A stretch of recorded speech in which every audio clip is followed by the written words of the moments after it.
Today, Tucker Bounds, you're still with us. Thanks for waiting. Let's go through some of the issues that are out there. First of all, I wanted to give Barack Obama a chance to voice his points on the Bill Ayers issue when he was on ABC last night.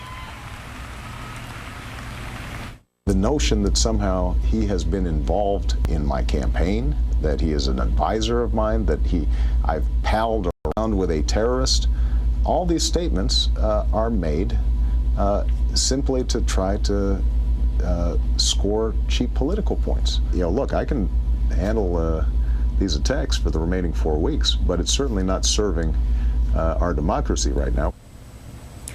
Tucker, there is no question that there's been an exaggeration in a lot of the things that Sarah Palin has said about the relationship. Why do that? What are you trying to suggest? Are you trying to make Barack Obama seem to be some sort of terrorist himself? This man has been running for president for at least 2 years and has been vetted through, 22 primary debates, already 2 debates in the general election. What's your point? Well, I think there are a couple different points here, Andrea. I think that the presidential election process is the ultimate vetting process for the American people to determine what type of leadership they want in the White House. And I think most Americans who are sitting at home watching these television sets know that they don't have any friends, that they've gone to their living rooms and helped with their career, that are also even calling him a friend, terrorists. Tucker.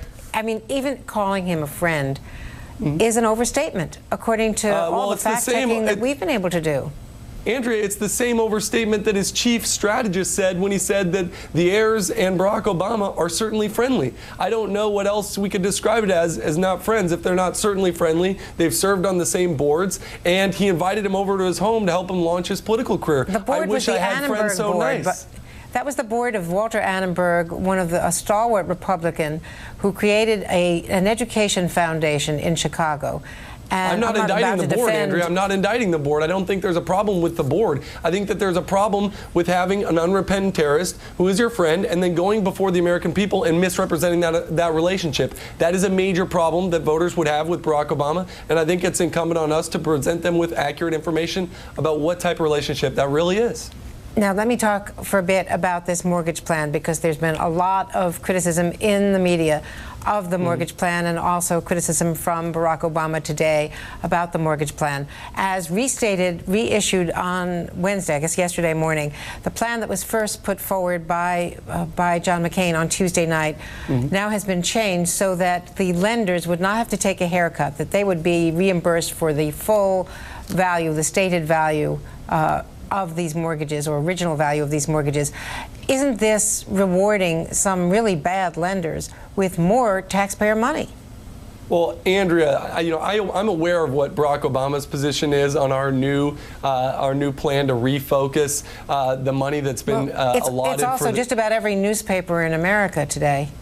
No, I'm well aware. And what we think that American voters will recognize is that when you have allotted $700 billion to help rescue this economy, that prioritizing at least half of it to go directly to homeowners is a better idea than allowing most of it to go to Wall Street and greed that prevails in places like AIG and some of these companies that we're seeing these things happen.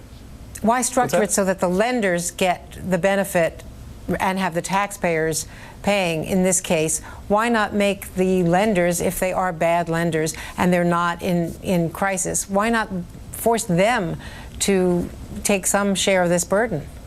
Well, there's an unfortunate byproduct of a mortgage, which is you have to go buy it from a lender. And so if you are a homeowner that has a mortgage and you would like to have a fixed rate because you've been backed into a predatory place where you cannot afford your mortgage payment, John McCain has said the rescue plan the taxpayers are paying for, that Barack Obama has supported, that Joe Biden has supported, should go to homeowners so they can get a fixed rate loan and not to Wall Street. There is no way to refinance a loan without dealing with the financial institutions that give the loan.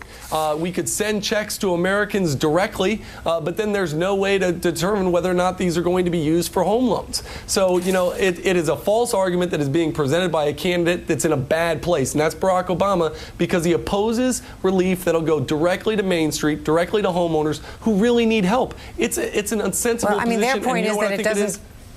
Their point is that it doesn't go directly to the homeowners. But one other thing, John McCain, we just heard him.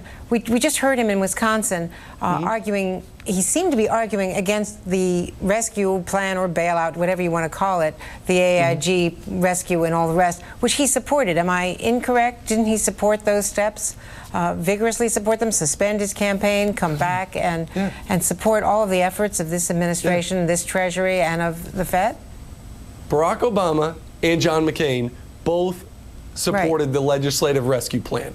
John McCain has said of the $700 billion of that rescue plan, I believe $300 billion of it should go directly to homeowners that are hurting. Barack Obama has said he opposes that plan, that he would like greater flexibility so that more of that money would go to Wall Street. It is not a sensible position. We are going to articulate that contrast because voters understand that more money should be going to Main Street than to Wall Street. I don't understand why Barack Obama can't make that same determination. Well, to be continued, Tucker. Thank you very much. A good debate on the issues I think people really care about, which are the economic issues and what the solutions are to those issues, and the proposals from the two candidates. Thank you.